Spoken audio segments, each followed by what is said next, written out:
My wife got pregnant while I was infertile, so I exposed her and served her divorce papers. We spent 2 years together in college and got married the fall after we graduated. We spent 2 years exploring our relationship, finally got settled down, and were ready to raise a family. She got off birth control, and her libido took off. But it took 3 years for us to get pregnant. We finally got a beautiful girl. After a couple of months, my wife got back on birth control and had a hard time with it. Her doctor switched her meds several times, but she had bad side effects with each one.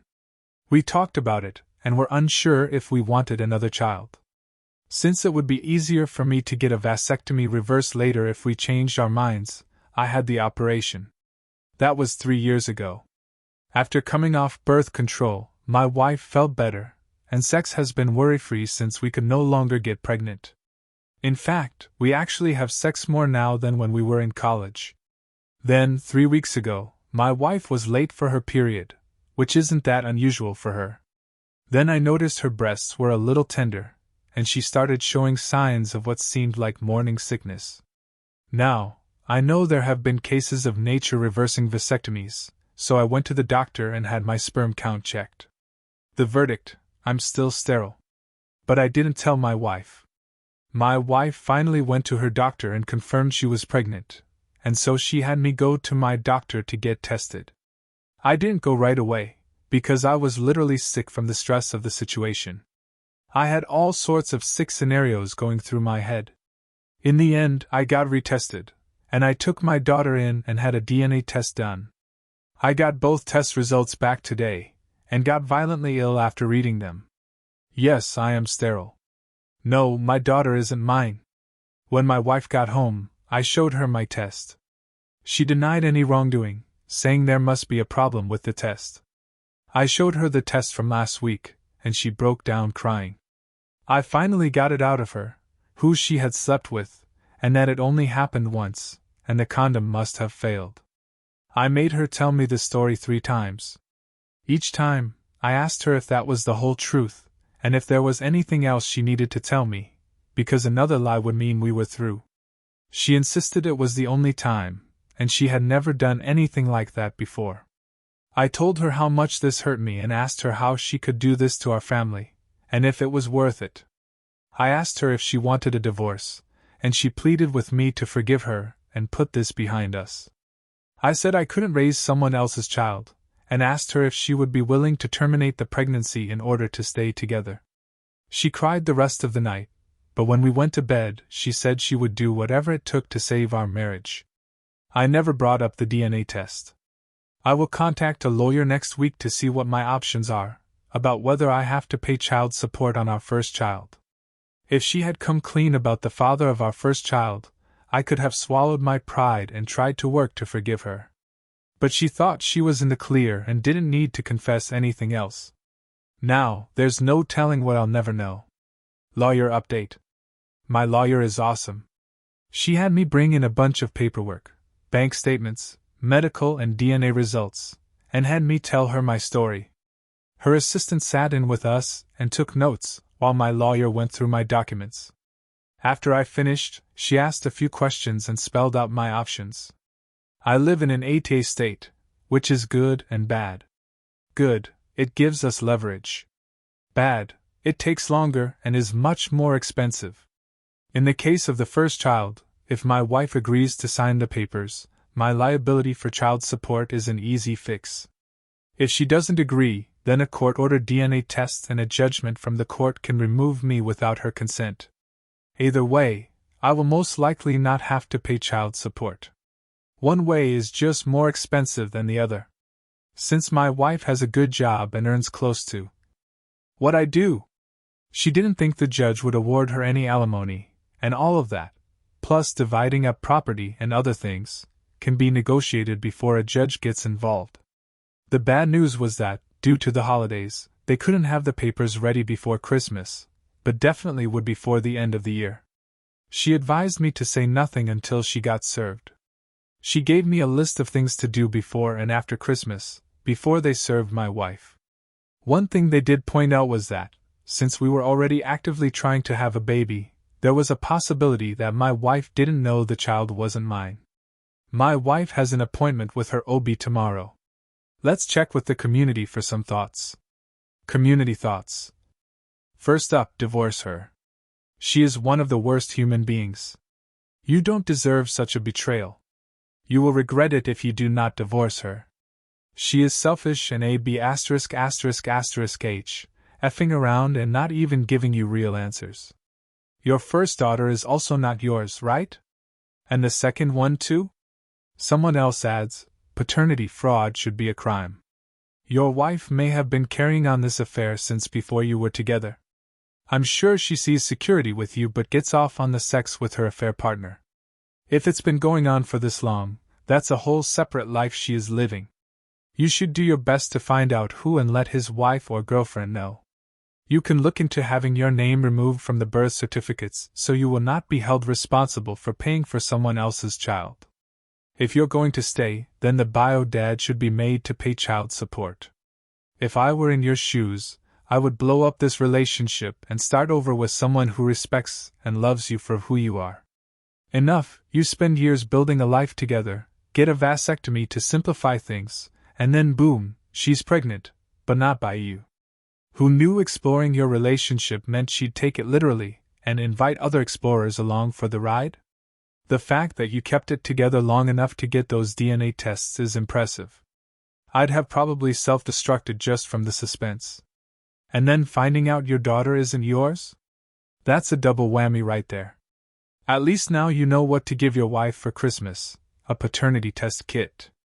Your lawyer sounds like the MVP here, guiding you through this minefield. Maybe you should start taking notes from her on how to deal with relationships. Though I'd recommend a return policy on any future kids.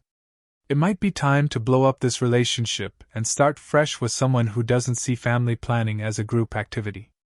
At least that way you can avoid any more unexpected guest stars in your life story. Update. So I met my sister at my house, and we started moving my stuff to her house while the divorce goes through, or at least until my soon-to-be ex-wife leaves and I get possession of the house. We took 4 carloads to her house and came back for the rest. My sister felt it was important for her to be there to support me and to serve as a witness.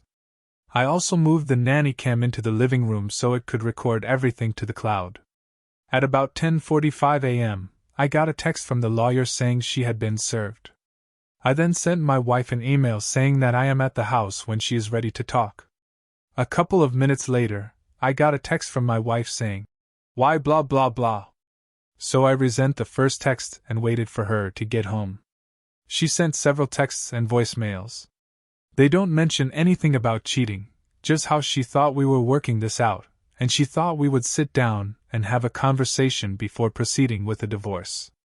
She played the family card and talked about how this will devastate the child and our families. She even said she feels betrayed. That was a good one. She was still sharing her location, and it took her 20 minutes. Before she left work, she then stopped at a nearby Walgreens for a few minutes. The purpose of the stop at Walgreens became clear as a police car pulled in behind her in the driveway. According to the officers, she got the police there because she said she was afraid and that we had guns in the house. I showed the officers my empty gun safe and said that I had removed them to another secure location. We went back to the living room, and I showed my wife the paternity test that I had done, which showed her daughter was not mine. Her response was denial and disbelief, which appeared genuine. She broke down and cried for about 10 minutes. I told her this was the final straw and why I wanted the divorce. At about that time, the police officers reminded me to keep it civil and made their exit after I told them I was leaving soon to stay at my sister's house. When I asked who the child's father was, she claimed she didn't know. I asked if there were that many guys she was sleeping with or if she just didn't know his name. I asked how many times she had cheated on me between pregnancies, to which she said it was just the 2 of them. I told her that I had said earlier, if she didn't tell the whole truth, I was done.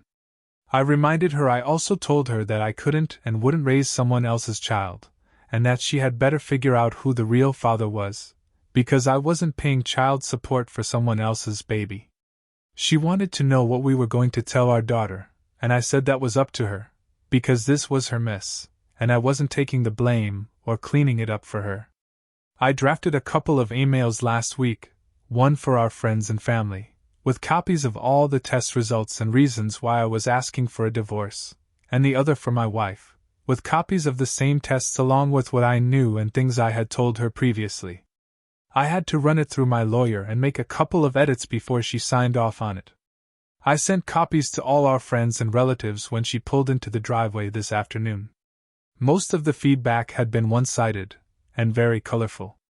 In the end, I told her if she had been truthful, we might have been able to work things out. But I couldn't trust a lying, serial cheater. And I told her, if she had gotten her tubes tied instead of me getting a vasectomy, she might have gotten away with it. I told her she needed to get a lawyer so we could move forward and start to heal. Update.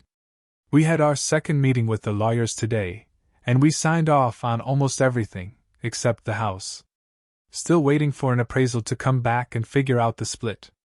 Motions got filed today, and a court-ordered paternity test was scheduled for all three of us.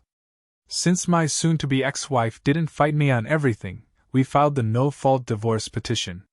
If everything goes right, I get the house back on February 15th, and the divorce will be final on April 5th. The lawyers did a better job of keeping us separated and keeping the conversation between the two of us to a minimum.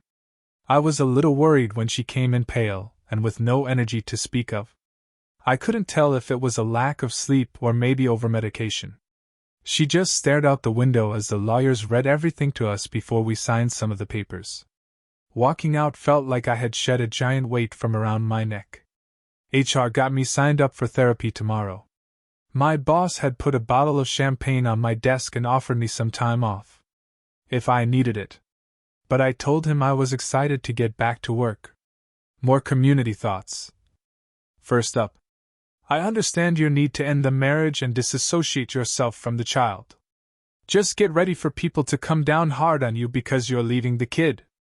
I get it, but it isn't their business. If you're sure you can't be a good father to the child, then you leaving is the best choice. I'm sorry for the child, but her cheating mother is to blame, not you. Good luck. OP replies. I could never be the kind of father she needs. She's a carbon copy of my ex-wife, and every time I look at her, it reminds me of her mother and what she did to me.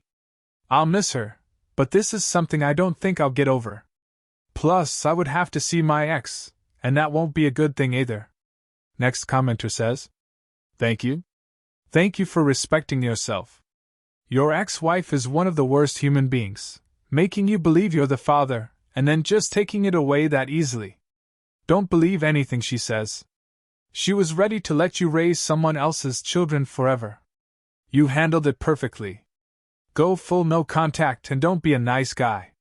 She did two of the worst betrayals to you. Good thing you handled family and friends. Every step you took is what I advise everyone else in this sub to do. Good luck. OP replies again. Don't believe anything she says. She was ready to let you raise someone else's children forever. Her reaction to the paternity test seemed credible. I think it's just possible she didn't think the child wasn't mine. The DNA wasn't even close to a match, so it was pretty clear I'm not the father. But yeah, everything else she says is probably a lie. Another commenter adds, Man OP, what a wild ride you've been on. It's like you're living out an episode of Jerry Springer, but with fewer fistfights and more paperwork.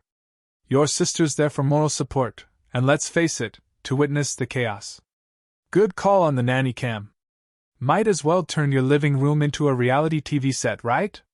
Your soon-to-be ex gets served, and predictably she goes full drama queen, sending you a barrage of texts about betrayal and family devastation. She even brings the cops into it, because of course she's suddenly scared of you and your non-existent arsenal. Classic move. Nothing says I'm the victim like dragging the police into a domestic squabble. Then the piece de resistance. You drop the paternity test bombshell, and she delivers the Oscar-worthy performance of denial and disbelief. She even cries for 10 minutes straight. Did she practice that in front of a mirror?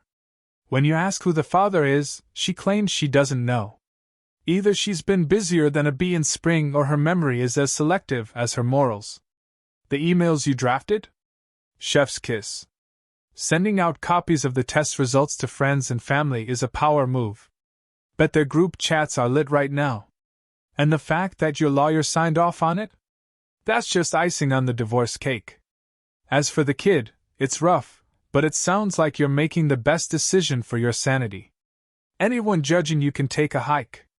They aren't living your life or dealing with your ex's web of lies. So here's to a fresh start and a drama-free future. Cheers! What would you have done? Would you have stuck around for the kid? Would you have wanted to be in the child's life? Let us know your thoughts in the comments below. Thank you for joining us today.